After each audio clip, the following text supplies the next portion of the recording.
Yo, yo, yo, what is going on? I hope everyone is doing well.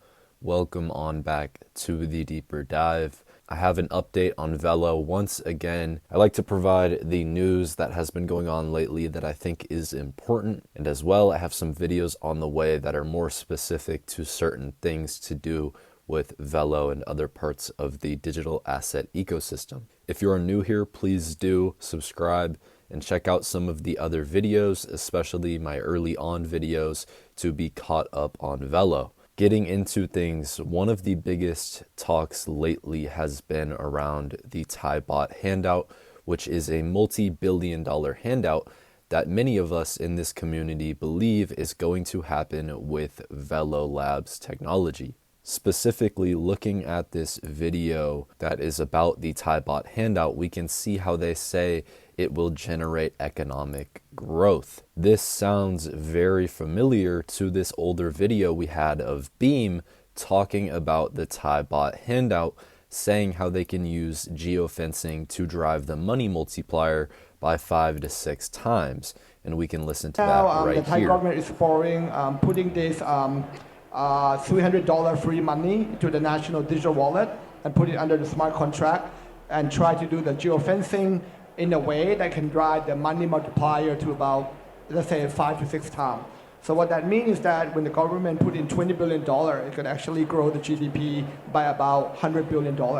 And set aside that, by implementing this programmable money, we're actually going to have an infrastructure that can allow for borderless payment, meaning that for a country like Thailand, we can actually allow, in the past we are a capital control country, when we start develop the smart contract infrastructure, it can allow for the money flow to come easier. So in the future, potentially the USDT, the USDC can be swapped into these locally programmable money.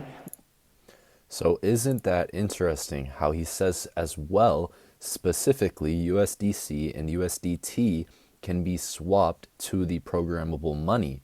Now, doesn't that sound familiar as well to Universe, where they are able to accept USDC and USDT, as well as one or two other stable coins that then are interoperable with Velo Universe, their DEX, and can be traded on there.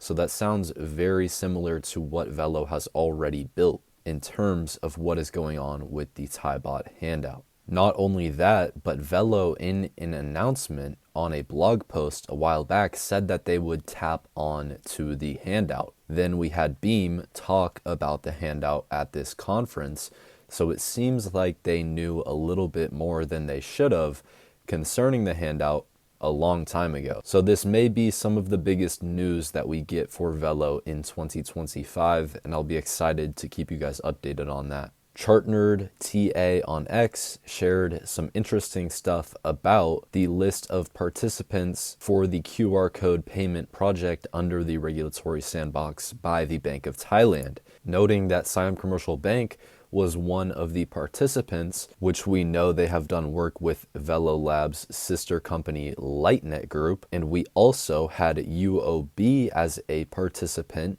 which has 2 rounds of investment in Velo Labs, and I personally got to speak with Charles from UOB VM in my live discussion that I hosted with Velo. Charles expressed interest in using Velo Labs technology in their products once regulations are through. So could this lead to something bigger with Velo? It surely could be possible. As a reminder, Mike Kennedy, the founder of Zelle, the largest person-to-person payments network in the United States, helped build the foundation for Velo and was the CEO for the first 2 years. This last year, Zelle topped $1 trillion in payments, and I do believe that Velo and Lightnet will eventually process this much money, and I could see that within 5 to 10 years. Do keep in mind, this is not financial advice, but imagine what Velo and Lightnet would be valuated at, processing over $1 trillion in a year, building financial instruments for financial institutions and banks, as well as tokenizing a bunch of different types of things, including gold and loyalty points. So let me know, do you think that Velo is strategically lined up to be processing this much in payments? I found this on LinkedIn, letting us know that Lightnet is a part of the Remittance Association in Singapore, which act for remittance institutions regulated by the Monetary Authority of Singapore that provide cross-border fund transfer services. So it's good to see Lightnet under some sort of advocacy group. There's some people who still doubt the fact that Velo and Lightnet are professional and are here to stay, and I think that this is just more testament to the fact that they are real and are really in this space. On a different note, I saw this tweet about someone saying Coinbase is insolvent, and while I cannot attest to this being true or false, I wanted to spread the message that you should keep your crypto on cold storage. Do not use exchanges to store your crypto. Check out the link to the Decent wallet. It is in the description. It is what I personally use. There's simply no reason that you should be using exchanges to store your crypto. So just be safe and keep in mind, more than likely this upcoming run, exchanges will be down, and there may even be a big black swan event where an exchange collapses, they were insolvent, and something like that is just not going to be good if you have your crypto assets on the platform.